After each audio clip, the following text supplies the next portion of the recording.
இதே ட்ரம்ப் முன்னாடி இருந்தார் பதவியில். அமெரிக்கா ஆயில இறக்குமதி செஞ்சது. இது பல பேருக்கு தெரியாது. நம்பர் 1 பொசிஷன்ல இருக்கும் கச்சா எண்ணெய் இறக்குமதியில இந்தியா. ஒரு மிகப்பெரிய இறக்குமதி நாடு ரஷ்யா கிட்ட இருந்து சீப்பா வாங்கினா உலக சந்தையில ஆயிலுடைய விலை கம்மியாகும்.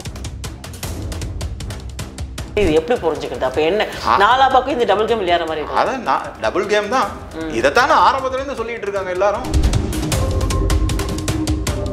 இரண்டாவது முக்கியமான பாயிண்ட், இந்தியர்களை அமெரிக்கால வேலைக்கு வைக்க கூடாது அப்படிங்கிறாரு. அந்த பேச்சு நடக்கும் போது அதுல பாதி பேர் இந்தியர் உட்கார்ந்துருக்காங்க. வின்ஃபாஸ்டர் எல்லாரும் வந்து அதை ரொம்ப போற்றி புகழ்ந்து எழுதியிருக்காங்க. எனக்கு அந்த கார் கம்பெனி மேல சுத்தமா நம்பிக்கை இல்லைங்க. அது எப்படி செய்யுது? இது எல்லா விஷயமும் தமிழ்நாடு தவிர மற்ற எல்லா ஸ்டேட் ஆட்களுக்கும் தெரியுது, தமிழ்நாட்டுக்கு மட்டும்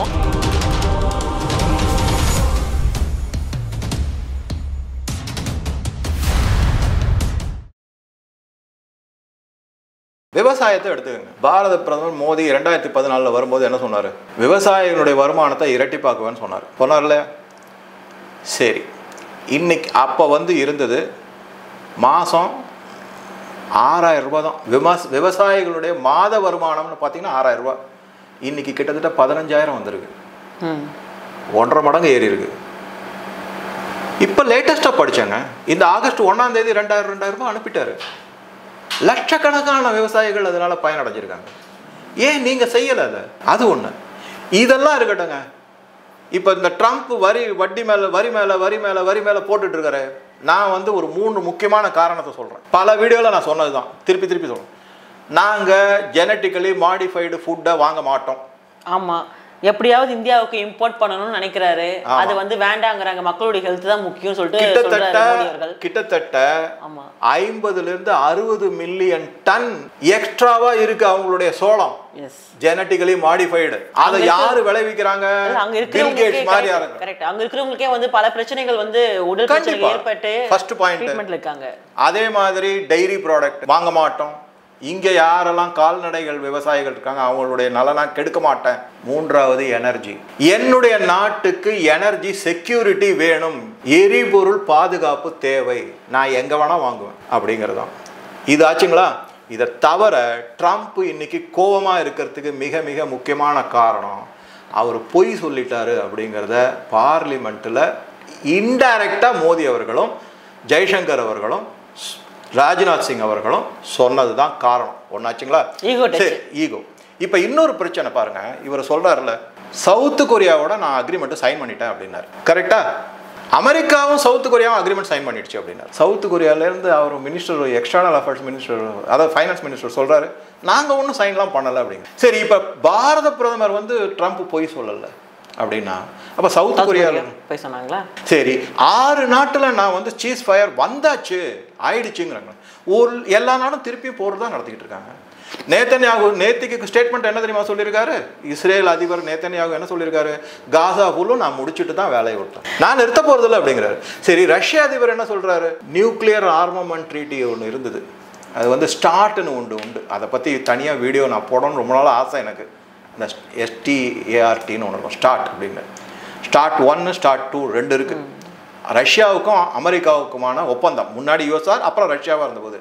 நேத்திக்கு வந்து ரஷ்ய அதிபர் புட்டின் சொல்லியிருக்காரு, நான் இந்த நியூக்ளியர் அக்ரிமெண்ட் போட்டிருக்கோம் இல்லையா, அதுல இருந்து நான் விலகிறேன் அப்படின்ட்டு. என்ன காரணம்? நீ பெரிய சாங்க்ஷன் போட்டேக்கீங்க, இந்த மாதிரி ட்ரபிள். சாங்க்ஷன் மட்டும் இல்ல, மத்த நாடுக்கு 2 நியூக்ளியர் சப்மரீனை கொண்டு போய் ரஷ்யா ஷீஷோர்ல நிறுத்தி, கடல் பகுதியில் நிறுத்தி வச்சிருக்காரு. என்ன நீ பெருசா பயமுறுத்திக்கிட்டு இருக்க அப்படிங்கிறது. ரஷ்யாவுக்கும் அமெரிக்காவுக்கும் இருக்க ராணுவ தளவாடங்களை ஒப்பிட்டு பாத்தீங்கன்னா ஒரு சிலது ரஷ்யா மேல இருக்கும், ஒரு சிலது அமெரிக்கா மேல இருக்கும். ஓவராலா பாத்தீங்கன்னா 2 ஒண்ணா தான் இருக்கு. கரெக்டா? என்ன நீ யாரை பிடிச்சி பயமுறுத்தி பாக்குற, கைமுறைக்கு பாக்குற? இன்னும் சொல்லலாம், போர் கப்பல் எடுத்துக்கிட்ட ரஷ்யா தான் அதிகம் வச்சிருக்காங்க. இந்தியாவோட என்ன பிரச்சனை? சரி, என்னுடைய நாட்டுன்னு நான் உங்களுக்கு ஒரு 2 இது பாயிண்ட் சொல்றேன் பாருங்க. மாகா, அது என்னது? Make America great again, MAGA. MAGA right. என்னது அது? Make India great again. 2014 வரைக்கும் குட்டிச்சோர் பண்ணிட்டாங்க 60 வருஷமா. மேக் இந்தியா கிரேட் அகைன், மீகா. மாகா நீ வச்சுக்கோ, மீகா நான் வச்சுக்கிறேன். எனக்கு வேண்டியதுப்பா என்னுடைய நாடு, என்னுடைய மக்கள். நான் வந்து நாட்டுப்பற்றோட என்னுடைய நாட்டு நலன் சார்ந்து நான் எந்த முன்னெடுப்பும் செய்யக்கூடாதா? உனக்கு அடிபணிஞ்சே இருக்கணுமா? ஜெய்சங்கர் அதுதானங்க சொல்கிறாரு. யூரோப் ஆல்வேஸ் திங்ஸ், யூரோப்பிய யூனியனுடைய பிரச்சனைகள் எல்லாமே உலக பிரச்சனை, ஆனால் உலகத்தில் இருக்கிற பிரச்சனை எதுவுமே யூரோப்புக்கு கிடையாதுன்னு வெட்ட வெளிச்சமாக சொல்லியிருக்காரு. இந்தியா தன்னுடைய நலம் சார்ந்த எதையும் விட்டு கொடுக்காது, அப்படித்தான் செய்வோன்னு தைரியமாக பேசக்கூடிய ஒரு மத்திய அரசு இன்னைக்கு இருக்குன்னா அதை பாராட்டுறதை விட்டுவிட்டு இந்த மாதிரி அதில் புத்தகம் கண்டுபிடிச்சிக்கிட்டு குறை சொல்லிக்கிட்டு இருந்தோம்னா எங்கே போய் நிற்க போகிறீங்க? யாரு கூட நீங்கள் வந்து டைப் பண்ணுறாங்க? வர்த்தக ஒப்பந்தத்தை பியூஷ் கோயல் போயிட்டு கடைசியில் ஸ்காட் பெசன்ட் ட்ரெஷரியினுடைய செக்ரட்டரி அமெரிக்கா இஸ் ஃப்ரஸ்ட்ரேட்டட் அப்படிங்கிற ஸ்டேட்மெண்ட் கொடுத்துருக்காரு. பட் அதெல்லாம் யாருமே பெரிய விஷயமா பேச மாட்டாங்க. இல்லை, கேவலமாக இருக்கு. ஒரு செக்ரட்டரி, அதாவது செக்ரட்டரின்னு ஒரு உதாரணத்துக்கு சொல்கிறேன், ஆர்பிஐ கவர்னர் வந்து எங்களுக்கு அமெரிக்காவை பார்த்தாலே ஒரே ஃப்ரஸ்ட்ரேஷனாக இருக்குது சொல்ல முடியுமா? சொல்லியிருக்காங்களா? இதை விட அவர் அந்த மாதிரி சொல்கிறார். உடனே இங்கே இருக்கிற மக்கள்லாம் மீம்ஸும் கமெண்ட் என்ன இன்னும் ஃப்ரஸ்ட்ரேட் ஆகுங்கன்றாங்க. நாங்கள் இப்போதைக்கு விட மாட்டோம் அப்படிங்க.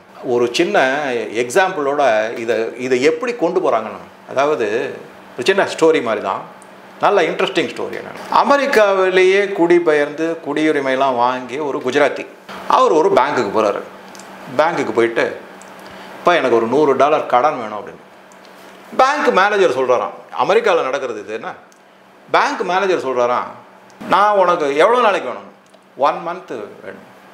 சரி, ஆனால் $20 நீ வட்டியாக கொடுக்கணும், திருப்பி கட்டும்போது $120 நீ கட்டணும், அதனால் என்ன கொடுக்குறேன், நான் சும்மா கொடுக்க மாட்டேன், அதுக்கு வந்து பிணையமாக எதையாவது வைக்கணும் அப்படின்னு. உங்ககிட்ட என்ன இருக்கு அப்படின்னா, இதோ பாரு என்னோடய ஃபெராரி கார் வாசலில் நிற்கிது. மேனேஜர் எழுந்திரிச்சிட்டார். ஃபெராரி காருக்கு $100 கடனா, முதல்ல எடுத்துக்கோ அப்படின்னு கொடுத்துட்டார்.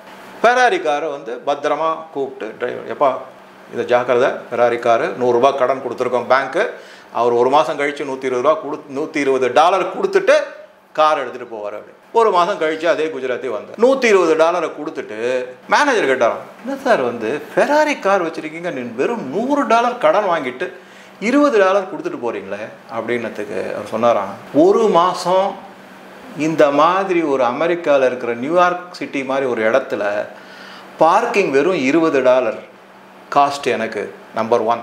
2வது, நீ பாதுகாப்பாக என் காரை பார்த்துக்கிட்ட, நான் என் நாட்டுக்கு போயிட்டு திரும்பி வரதுக்கு 1 மாதம் ஆச்சு, என் வேலை முடிஞ்சுது, $20 நான் முடிச்சிட்டேன்னா. அது பிஸ்னஸ் புத்தி குஜராத்திக்கு. இங்கே யாரோட டீல் பண்ணுறோம்? ட்ரம்ப்பு. அவர் பெரிய பிஸ்னஸ் மேனாக இருக்கலாம், இங்கே இருக்கிற அறிவு சாணக்கிய அறிவு, அவர் கூட நீங்கள் டீல் பண்ணுறீங்க. ஏதாவது இந்த ஸ்டோரியிலேருந்து நீங்கள் புரிஞ்சுக்கணும். நீங்கள் எப்பேற்பட்ட ஒரு முன்னெடுப்பை செஞ்சுக்கிட்டு இருக்காங்க அப்படிங்கிறது ஒன்றுமே ஆகாது. இவ்வளவு என்னத்துக்குங்க? இந்தியா வந்து ஒரு நல்ல நண்பனாக இருக்குது, நீ வந்து சைனாவை குறி வச்சுட்டு இந்தியாவுடைய உறவை சுத்தமாக கெடுத்துக்கிட்ட அப்படின்னு சொல்லிட்டு நிக்கி ஹேலி அப்படிங்கிறவங்க, அவங்க ரிப்பப்ளிகன் பார்ட்டியை சேர்ந்தவங்க தான், அவங்களே ஆக்சுவலாக முன்னாடி பிரசிடென்ட்ஷிப்புக்கெல்லாம் நிற்கிறதா இருந்தது. அவங்க சொல்லியிருக்காங்க, தன்னுடைய ட்விட்டரில் போட்டிருக்காங்க. பல பேர் ரிப்பப்ளிகன்ஸ் பல பேரை இது பண்ணிட்டாங்க. எல்லாம் வந்து குளறுபடி. எந்த நாட்டையுமே வந்து யூரோப்பியன் யூனியன் எடுத்துக்கங்க, 35% வரி விதிப்பினார், அப்புறம் குறைச்சி வந்து கடைசியில் 15%.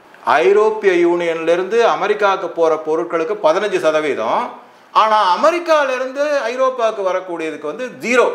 ஐரோப்பிய நாட்டுக்கு இறக்குமதி செஞ்சா அமெரிக்காலேருந்து 0%. இந்தியா அப்படி இருக்கா?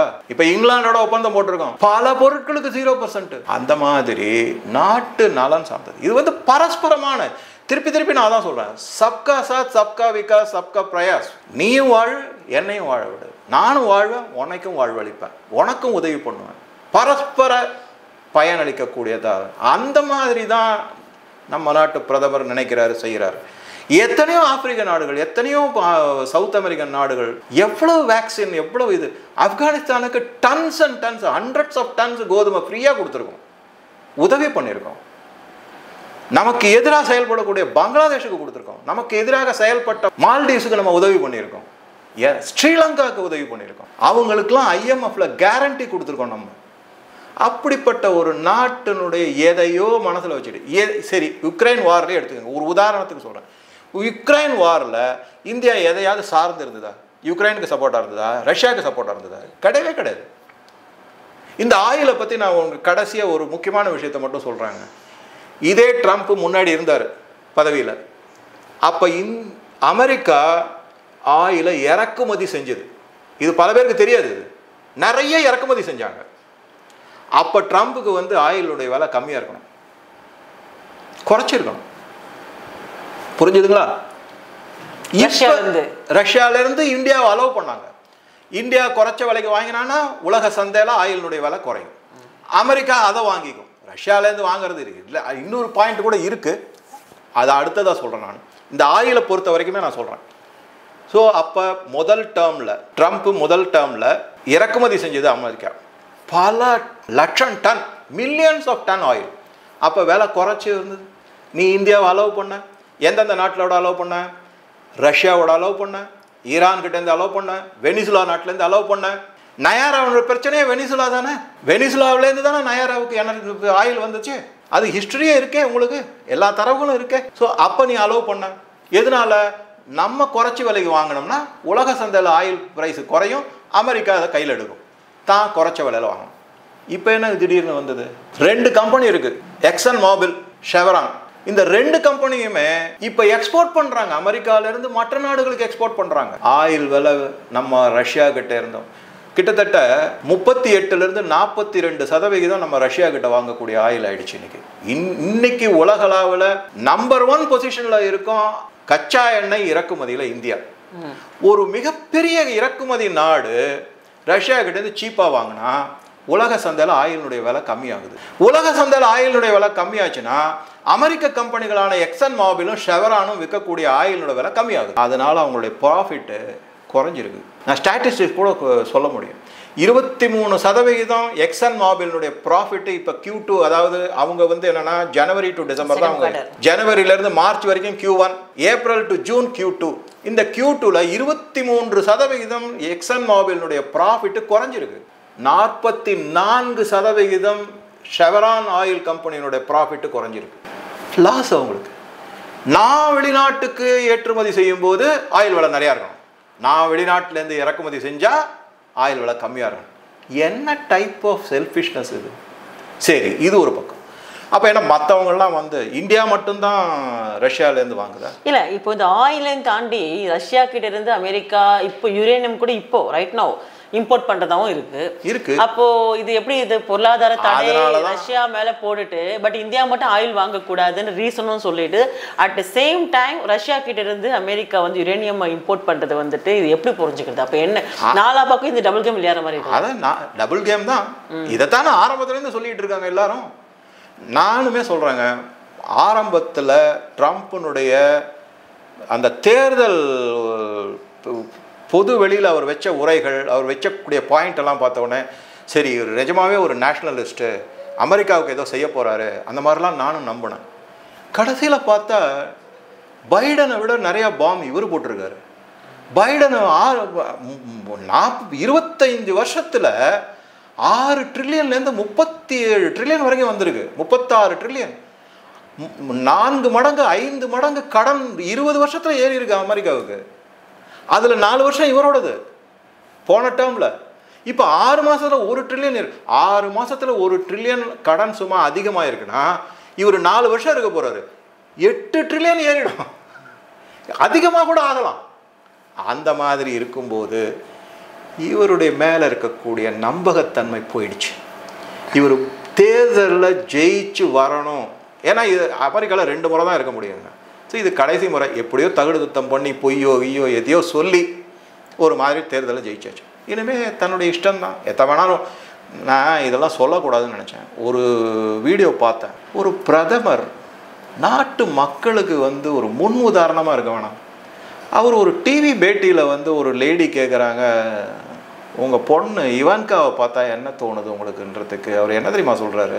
அவள் மட்டும் என்னுடைய பொண்ணால் தான் நான் அவளை டேட் பண்ணுவேன் அப்படிங்கிறாரு. இதுவா முன்னுதாரணம்? இப்போ புரியுதா அவருடைய மதிப்பு ஏன் சரிஞ்சுக்கிட்டே வருது, எங்கே கொண்டு போய் நிற்கிது அப்படிங்கிறதுக்கு? இந்த மாதிரி பலதையும் சொல்ல முடியும். இது எல்லாத்தையும் விட அவர் கிரிப்டோ கரன்சியில் மிகப்பெரிய ஊழல் கொண்டு வந்துட்டு இருக்காரு, மிகப்பெரிய தகுடுதத்தை முன்னெடுத்திருக்காரு. அதை பற்றி பல தகவல்களை நான் சேகரித்து வச்சுருக்கேன். நான் தனியாக அதை பற்றி வீடியோவில் பேசலான் இருக்கேன். ஏன்னா இப்போ அது ரொம்ப டைம் ஆகும். அதை பற்றி கிரிப்டோவில் அமெரிக்கா அதுவும் குறிப்பாக ட்ரம்ப் மிகப்பெரிய தகுதித்தம் செய்யறதுக்கு வெயிட் பண்ணிட்டு இருக்காங்க. நினைச்சு பாருங்க, இந்தியர்கள் எவ்வளவு கான்ட்ரிபியூஷன் கொடுத்துருக்காங்க அமெரிக்காவுக்கு, அவங்களே ஒத்துக்கிறாங்க. எந்த ஐடி செக்டாராக இருக்கட்டும், ஸ்பேஸ் செக்டாராக இருக்கட்டும், நாசாவாக இருக்கட்டும், எவ்வளவோ இருக்கு உங்களுக்கு. ஆனால் அவர் இந்தியரை எந்த விதத்தில் மதிக்கிறாரு நீங்கள் பாருங்களேன். 3 முக்கியமான இதை சொன்னார். இதை நான் படித்தேன். ஆனால் நம்ம முன்னாள் தலைவர், பாஜக தலைவர் அண்ணாமலை ஐஐடி மெட்ராஸில் இதை சொன்னார். ஆடி போயிட்டேன் நான். என்ன தெரியுமா சொன்னார்? ட்ரம்ப்னுடைய வார்த்தைகள் 3 முக்கியமான பாயிண்ட். ஒன்று சைனால உற்பத்தி செய்யாதீங்க அப்படிங்கிறாரு. 2வது முக்கியமான பாயிண்ட், இந்தியர்களை அமெரிக்கால வேலைக்கு வைக்கக்கூடாது அப்படிங்கிறாரு. அது இந்தியர்கள் முன்னாடியே அந்த பேச்சு நடக்கும்போது அதில் பாதி பேர் இந்தியர் உட்காந்துருக்காங்க. 3வது பாயிண்டா சொன்னது அமெரிக்காவில் இன்வெஸ்ட் பண்ணுங்க, வெளிநாட்டில். யாரை? ஆப்பிள் இந்தியாவில் இன்வெஸ்ட் பண்ணிருக்காரு சொல்றாரு. ஃபேக்டரியை தூக்கிக்கிட்டு அமெரிக்காவுக்கு வா அப்படின்னு. இப்பேற்பட்ட ஒரு இதுவா நீங்கள் சொல்லுவீங்க? உங்கள் நாட்டுக்கு அவ்வளவு உழைச்சிருக்காங்க, அவ்வளவு நாட்டை முன்னேறிய இந்த பங்கெடுப்பு எல்லாம் பாதி இந்தியர்களுடையது. அவங்கள வச்சுக்கிட்டு இப்படியே சொல்லுவார். விசாவை 40,000 ஆக்கிட்டார். இப்போ இன்னொரு முக்கியமான இது வந்திருக்குங்க. ஓவர் ஸ்டே பண்ணாக்க $15,000 பாண்டு ஃபெயிலு, ஃபைன் போட்டிருக்காங்க. இப்போ லேட்டஸ்ட் நியூஸு, இந்தியர்களே வேண்டாம், எல்லாரையும் விரட்டி அடி, ஸ்டூடெண்ட்ஸே இருக்கக்கூடாதுங்கிறாரு. இந்த மாதிரி எல்லாம் ஒரு முன்னெடுப்பு செஞ்சால் எப்படி நம்ம இந்தியர்கள் அவருக்கு மேலே ஒரு அபிமானமோ இல்லை ஒரு நம்பிக்கையோ வரும்? அவர் மேலே ஒரு மரியாதை எப்படி வரும்? ஈவன் அதுதானே அண்ணாமலை அவர்கள் கூட சொல்லியிருந்தாரு, அங்கே ஒன்றும் கை கட்டி இருக்கணும்னு அவசியமே கிடையாது, ப்ளீஸ் கம் பேக் அப்படின்ற மாதிரி சொல்லியிருக்காரு. அந்த வீடியோவை நீங்கள் பார்த்தீங்கன்னா, நான் ஃபுல்லும் பார்த்தேன். எனக்கு சில விஷயங்கள்லாம் அந்த டைரக்ஷன் ஆஃப் த மெசேஜ் அப்படின்னு தெரியும் இல்லையா, அது தெரிஞ்சதுன்னா நான் அதை ஃபுல்லாக பார்த்துருவேன். நான் ஒரு தடத்துக்கு 2 தடவை பார்த்து அப்படியே கிரகிச்சுக்கணும் எனக்கு அந்த மாதிரி. ஸோ இது மாதிரி பல விஷயங்கள்லாம் இருக்கும்போது இந்தியா அடிபணியாதுங்க. நான் ஒன்று மட்டும் சொல்றேன். ஆனால் ஒன்று நிச்சயம் இல்லை, அடிபணியக்கூடாதுங்கிறத விட என்ன தெரியுமா புரிஞ்சுக்கணும், வர்த்தகம் அப்படிங்கிறது 2 நாடு சார்ந்தது. அது இதைத்தான் சசி தரூர் சொன்னார். ஒரு வர்த்தகத்தில் நெகோசியேஷன் போய்கிட்டு தான் இருக்கும். நீ ஆனால் பயமுறுத்துவேன், கையை முறுக்குவேன், மிரட்டி பார்ப்பேன், உருட்டி பார்ப்பேன் அப்படின்னா அது வர்த்தகமே கிடையாது.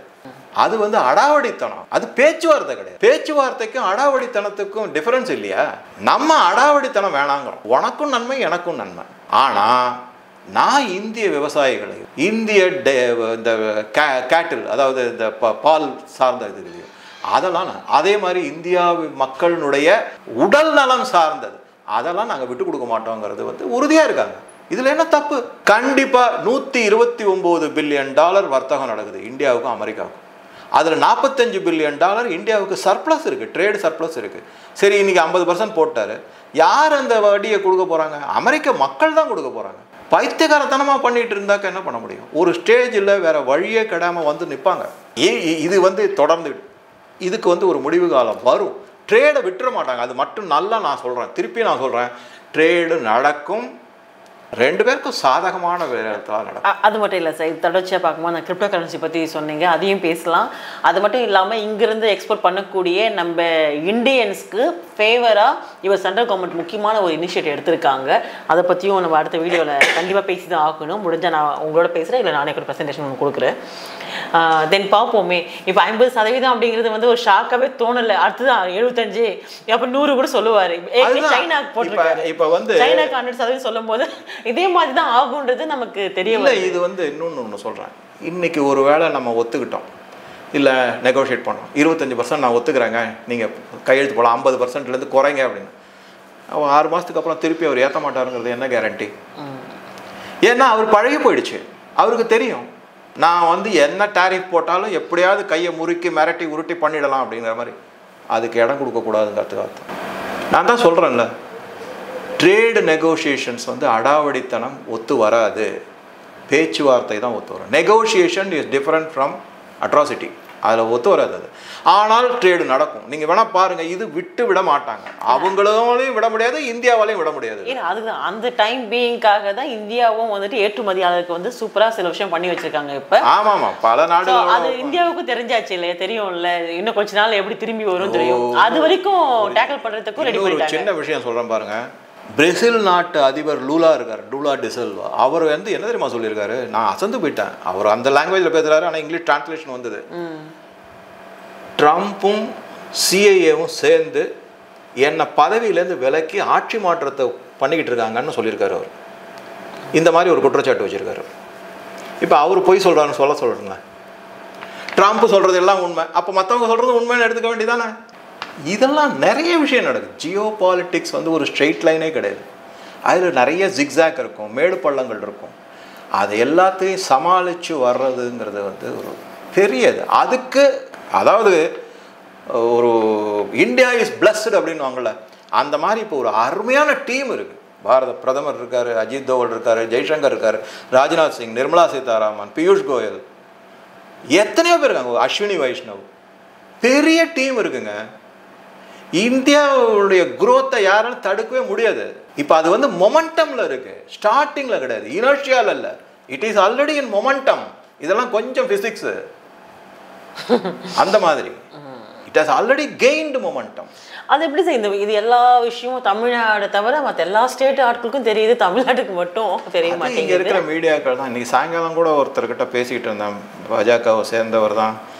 அவர் நான் என்ன சொன்னாலும் வந்து இல்லை சார் நீங்கள் சரி கிடையாது, இல்லை சார் நீங்கள் சரி, இப்படியே சொல்லிக்கிட்டு இருக்காரே தவிர, ஐயா தயவு செஞ்சு புரிஞ்சுக்கங்க, இங்கே வந்து மக்கள் வந்து புரிந்து உணர்வே இல்லாமல் இருக்காங்க. நீங்கள் ஆனால் அதை மறைச்சிட்டு இல்லை இல்லை நாங்கள்லாம் புத்திசாலிங்கிற மாதிரியே சொல்லிக்கிட்டு இருக்கீங்களே, புரியவே இல்லை அப்படின்னா எப்படி சார் நீங்கள் உங்களை புத்திசாலின்னு சொல்லிக்க முடியும்? அப்படின்னா இல்லை சார் நாங்கள் வந்து எங்களுக்கு வர செய்திகளை வச்சு தானே செய்ய முடியும், அந்த செய்தி தவறான செய்தின்னு கூட உங்களுக்கு புரியாது அப்படின்னா அவர் ஏற்க மறுக்கிறார். அவர் அந்த மாதிரி இவங்க வந்து கேட்டால் பெருமை பேசுகிறாங்க. அது பெருமையை ஒதுக்கி வச்சுட்டு ரியாலிட்டிக்கு வரணும். அது வந்தால் புரியும். நம்ம குழந்தைகளை, நம்ம வீட்டில் இருக்கிற குழந்தைகளை நான் ஒன்றே ஒன்று சொல்கிறாங்க, அது வந்து 32 மார்க் வாங்கிட்டு வந்தாலும் நம்ம படிச்சிருக்க நீ அப்படின்னு சொன்னான், அது அப்புறம் எப்படி படிக்கும்? அதை புரிய வைக்கணும். நீ 32 மார்க் வாங்கியிருக்க. அஃப்கோர்ஸ் என்னை பொறுத்த வரைக்கும் இந்த மார்க்கு, இந்த கான்செப்ட் எல்லாமே நான் அதுக்கு ஒத்தே போக மாட்டேன். ஏன்னா என்னை பொறுத்த வரைக்கும் திறமை is different from qualification. Skill is more important than qualification. அது என்னுடைய அசைக்க முடியாத நம்பிக்கை. நான் அப்படி தான் இது பண்ணியிருக்கேன், என்னுடைய ஸ்டூடெண்ட்டுக்கு அப்படி தான். ஒரு உதாரணத்துக்கு சொல்கிறேன், அந்த குழந்தைங்க நீங்கள் இந்த மாதிரி பேம்பர் பண்ணிக்கிட்டே இருந்தீங்கன்னா அது எப்படி படிக்கும்? அது என்ன நினைக்கும்? ஓ நம்ம செய்கிறது தான் பெஸ்ட்டு போல இருக்குது, நம்ம கிளாஸில் இருக்கலாம் முட்டா பசங்கன்னு. இப்போ அங்கே நிலமை அந்த மாதிரி பண்ணிட்டாங்க. அதை அதுலேருந்து வெளியில் எடுக்கிறதுக்கான பிரயத்தனமும் பண்ண மாட்டேங்கிறாங்க. ஏன்னா இவங்களே அதை தானே நம்பிக்கிட்டு இருக்காங்க. நாங்கள் அப்படி தான் அப்படின்னா இல்லை இல்லை நாங்கள் நல்லவங்க, அப்படி நாங்கள்லாம் புத்திசாலிகள் அப்படி தானே நம்பிக்கிட்டு இருக்காங்க. நீங்கள் இதை சொல்லும் போது ஈவன் நானுமே சில பாயிண்ட் சொல்ல முடியும். இந்த வரிசையில் பார்க்கும்போது நியூஸ் சேனல்ஸில் கூட இல்லை, நீங்கள் பேசுறது கூட சொல்கிறேன், ஈவன் நான் கேட்குறது கூட சொல்கிறேன், நம்ம பேசுறது கூட இதுதான் சொல்லிட்டு அவங்க ஆமாம் ஒத்துன்னு அவசியம் இல்லை. பட் அனலைஸ் பண்ணி பார்க்கலாம். அப்படி அனலைஸ் பண்ணி பார்க்கும் பொழுது உண்மையிலேயே அப்பப்போ என்னெல்லாம் நடந்திருக்குன்றது ஒரு நியூஸ் ஏஜென்சி வந்து மட்டும்தான் எந்த ஒரு நேரேஷன்ஸ் இல்லாமல் இருக்கிறது அப்படியே போடுவாங்க. இவங்க என்ன பேட்டி கொடுத்துருக்குறாங்க, என்ன நடந்திருக்கு அப்படியே போடுவாங்க. அந்த மாதிரி இருக்கக்கூடிய இப்போ ட்விட்டரில் ஃபாலோ பண்ணும்போதோ, கரெக்ட் ஐடி ஃபாலோ பண்ணும்போது என்ன நடக்குதுன்னு தெரிஞ்சுக்க முடியும். பட் அதுலேருந்து சோர்ஸ் எடுத்து அப்படியே கொஞ்சம் கொஞ்சமாக பிரிஞ்சு மற்ற மீடியாக்கள் ஒவ்வொரு மீடியாவில் வரும்போது வேற மாதிரி அது மாறி நியூஸ் வந்து சரி. இன்னும் அது மட்டும் இல்லை, இன்னும் சொல்ல போனால் எலெக்ஷன் வரத்துக்குள்ள நீங்க பாருங்க எவ்வளோ ஏஐ வீடியோ வரப்போகுதுன்னு பாருங்க. அந்த ஏஐ வீடியோவில் வந்து உண்மையிலே யார் பேசினாங்கன்னே கண்டுபிடிக்க முடியாது, அந்த அளவுக்கு இருக்கும். ஈவன் ஏஐஏ எது ஏஐ வீடியோ அப்படி கண்டுபிடிக்கிறது தான் டூல்ஸ் நிறைய யூஸ் பண்ண வேண்டிய. ஒரு சின்ன விஷயம் சொல்கிறேன் பாருங்க.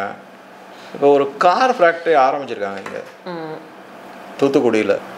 எல்லாரும் வந்து வின்ஃபாஸ்ட் எல்லாரும் வந்து அதை ரொம்ப போற்றி புகழ்ந்து எழுதியிருக்காங்க. எனக்கு அந்த கார் கம்பெனி மேலே சுத்தமாக நம்பிக்கையே இல்லைங்க. நான் அவ்வளவு தரவுகளை எடுத்து படித்து நானும் வீடியோ ரெக்கார்ட் பண்ணி போட்டிருக்கேன். எனக்கு அதில் நம்பிக்கையே வரமாட்டேங்குது. ஆனால் இங்கே இருக்கிற மக்கள் எல்லாம் மீடியாவிலேருந்து எல்லாரும் போற்றி, அது ஒரு பக்கம்.